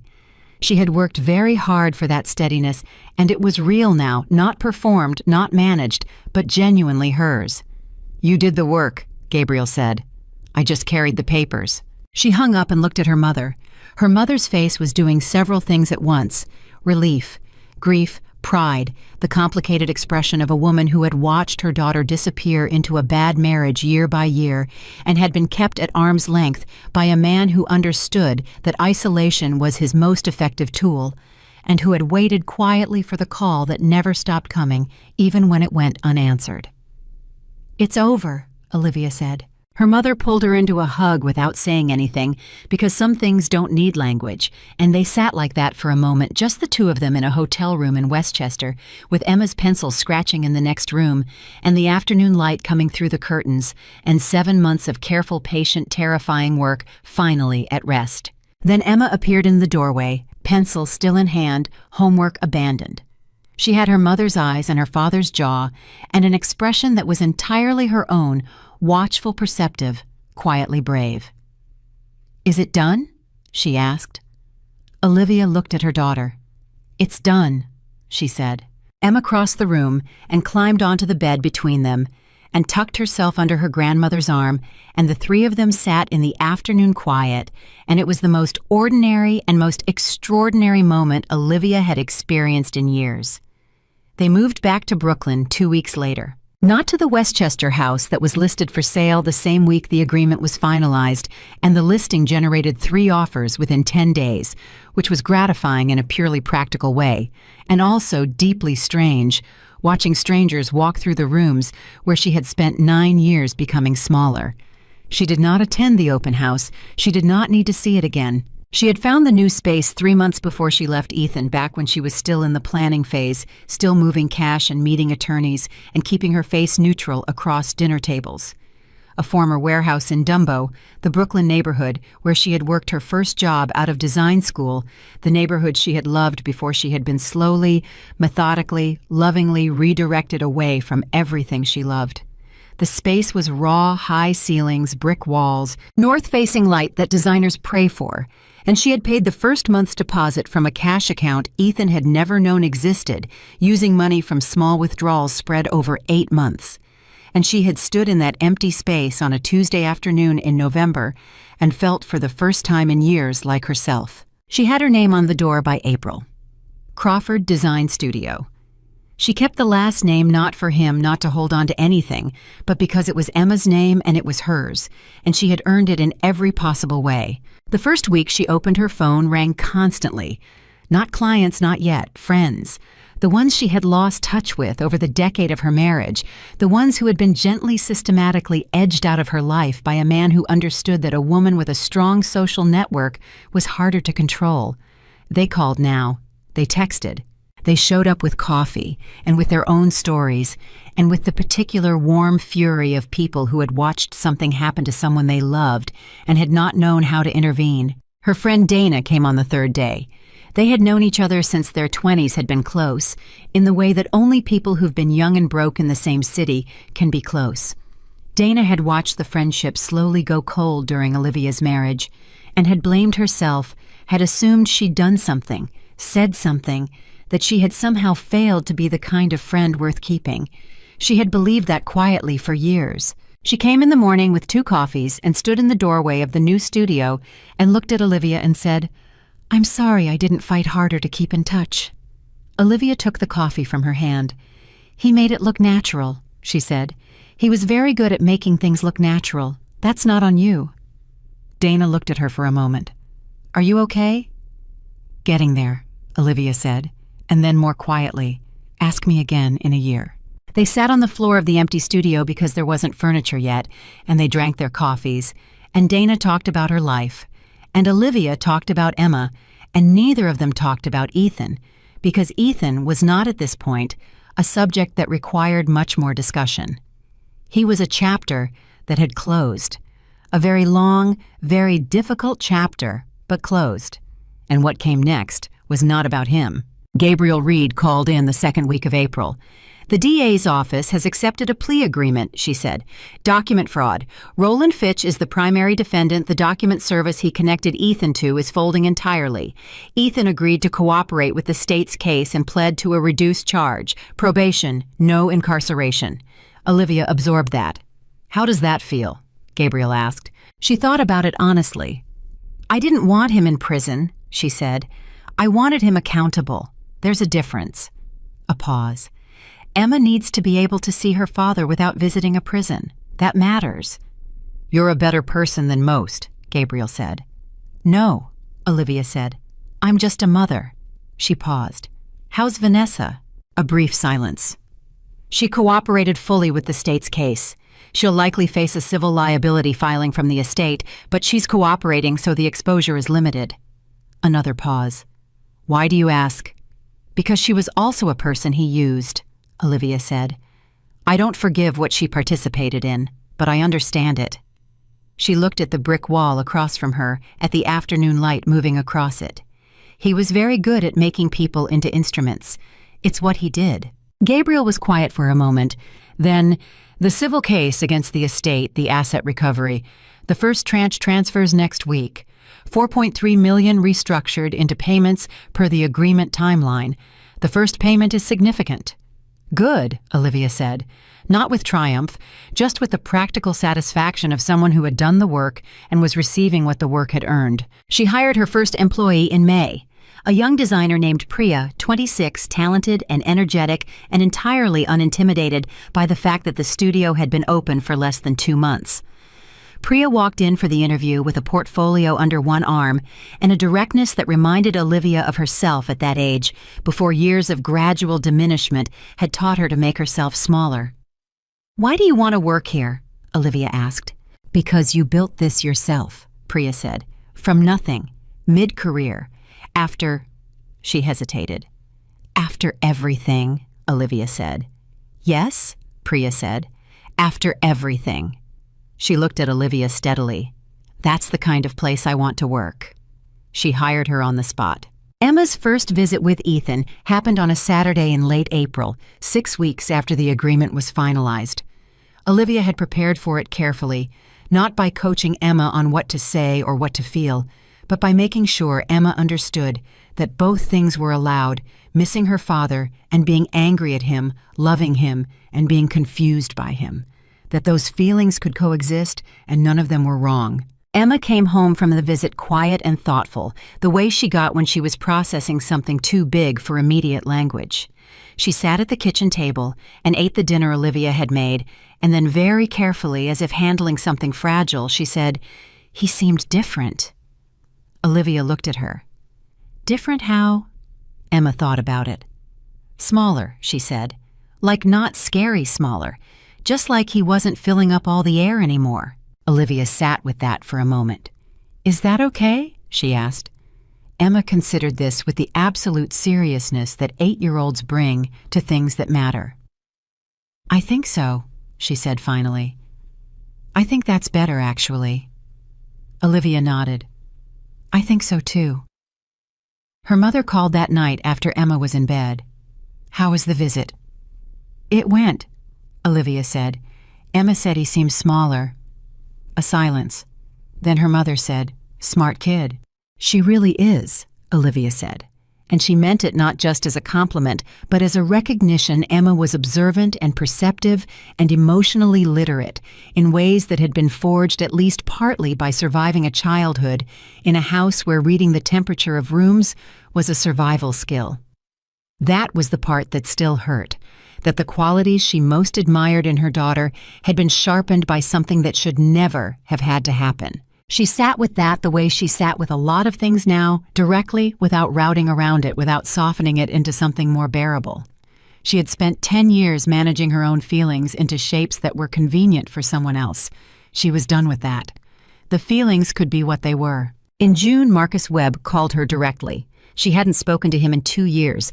Ethan had managed that too quietly, the way he managed everything, making her feel unwelcome at business events, subtly positioning her as separate from that world. Marcus called her cell on a Tuesday afternoon and said simply, "I owe you an apology." "Marcus, I saw things I should have acted on sooner," he said. "I gave him 8 months of benefit of the doubt he hadn't earned. And I knew the way things were in that house. Not the details. But enough." His voice was heavy. "I'm sorry, Olivia." She sat with that, with the genuine weight of it. Marcus, who had been Ethan's partner and Ethan's best man, and who had stood by and waited for a better moment while the moment kept not arriving. "You acted when you could," she said finally, "and your declaration, what you submitted, that mattered. That was part of what made the difference." "Still," he said. "Still," she agreed. "But we're moving forward. That's what we're doing now." A pause. "How's the studio?" "Growing," she said. And she smiled when she said it because it was true and because it was hers. The summer was the best summer Emma could remember. She said so herself in August, lying on a blanket in Prospect Park on a Sunday afternoon with her grandmother on one side and her mother on the other, and the city going about its business all around them. She said, "This is my best summer." Olivia looked at her. "Better than the summer we went to Cape Cod?" Emma considered this with great seriousness. "Better," she said, "because you're not sad anymore." She hadn't known Emma had seen that. She hadn't known Emma had been carrying the weight of her mother's suppressed sadness alongside her own, a small child holding two people's pain because there was no one else to share it with. "No," Olivia said, "I'm not sad anymore." Emma nodded, satisfied, and went back to watching a dog chase a tennis ball across the grass. Her mother reached over and put her hand over Olivia's, and they sat in the park in the August heat and didn't say anything because what was there to say? The work had been done. The terrible, patient, invisible, costly work had been done, and this, a Sunday in August, a park, a laughing child, a mother's hand, this was what it had been for. Ethan signed the cooperation agreement with Crawford and Webb's board in September, 8 months after everything collapsed. His position was restructured. He retained a minority stake in the firm, but stepped back from management entirely. Marcus announced the change in a company memo that was by all accounts brief and professional and gave nothing away. The financial press ran 2 short items about the restructuring. Neither mentioned Olivia. She read them both. She felt nothing in particular, which was itself a kind of answer. The absence of the feeling she had braced for the rage or the satisfaction or the vindication, and in its place just the neutral factual awareness that something had concluded. He sent Emma a card for her birthday in October. A proper card, not expensive, not theatrical, just a birthday card with a personal note inside in his handwriting. Emma read it at breakfast and put it on the shelf in her room next to the stuffed rabbit and said, "He remembered my favorite color." Olivia looked up from her coffee. "He did. He wrote it in purple," Emma said, "because he remembered." She said it simply, without drama, without subtext, the way children say things that contain enormous amounts when they don't know it yet. Olivia looked at the card on the shelf, at the purple ink, at the rabbit beside it. She thought about a man lying on a child's bed in an empty house in the dark with a crescent moon, nightlight having arrived too late through too much wreckage at the beginning of something that might slowly become better. She hoped it would. She genuinely hoped it would. Not for him, for Emma. The studio had its first major commission in November, a residential building in Cobble Hill, 12 units full interior design package. Priya was ecstatic. The client had found them through a referral from one of Olivia's old contacts from her Brooklyn years, someone who had watched from a distance as she disappeared into her marriage, and who had watched from a closer distance as she emerged from it, and who had thought, that's someone I want working on my building. The night the contract was signed, Olivia sat at her desk after everyone else had gone home and looked at it. 12 units, real work, real income. Her name on a real contract for the first time in almost a decade. She sat with the contract in front of her and thought about the version of herself who had walked away from this, who had let herself be talked out of it step by step with the patient, gentle, loving language of a man who needed her to be smaller so that he could feel larger. She thought about all the things she had let go, the career, the friendships, the relationship with her mother, the version of herself that had existed before she had learned to monitor the temperature of every room she entered. She thought about all of it with a clarity that didn't flinch, and then she put it down, not away, not out of reach, but down the way you put down something heavy when you've carried it far enough. She picked up her phone and called her mother. "The contract is signed," she said when her mother answered. "Tell me everything," her mother said immediately, and she could hear the smile in it, that particular wide-open warmth that her mother had always offered, and that she had been kept from for too long. She told her everything. She sat in her studio with the contract on the desk and the brick walls and the north-facing light long gone to dark. And she talked to her mother for 45 minutes about the project and the client and what Priya had said when they found out and what it meant for the next year and what she wanted to do after that. She talked the way she hadn't talked to anyone in 10 years freely, without editing, without monitoring the response, without shrinking what she felt into something more convenient for someone else to receive. Her mother listened. She said the right things when right things were needed, and she was quiet when quiet was needed, and when Olivia finally ran out of words, her mother said simply, "I'm proud of you." 3 words, so simple they were almost nothing, and so real they were almost everything. "I know," Olivia said, "I know you are." Emma's second visit with Ethan in November lasted a full day. He took her to a museum, the Natural History Museum, Emma's favorite, the one with the enormous blue whale hanging from the ceiling that had made Emma gasp the first time she ever saw it at age 4. They spent 6 hours there. Ethan texted Olivia once mid-afternoon. "She's having a good time. The whale is still her favorite." Olivia read the text and typed back, "It always will be," and then she put the phone down and went back to her work, which was real and hers and growing, and she did not think about Ethan Crawford for the rest of the afternoon. That too was a kind of answer, the best kind. She had not disappeared to punish him. She had understood that from the beginning, from the moment she had closed the old laptop after her first research session 7 months before she left, from the moment she had stopped crying and started planning. Punishment had never been the architecture of what she built. Survival was. Freedom was. A life in which her daughter could grow up in a house where the air was not constantly being measured and monitored by a small person trying to keep everything safe. She had built that. With 7 months of patient, invisible, terrifying work, she had built exactly that. In December, Gabriel Reed sent a final billing summary and a note that said, "It has been one of the more meaningful cases of my career, not because of the legal complexity, because of the client." Olivia kept the note. She pinned it to the corkboard above her desk between Emma's school photo and the lease agreement for the studio.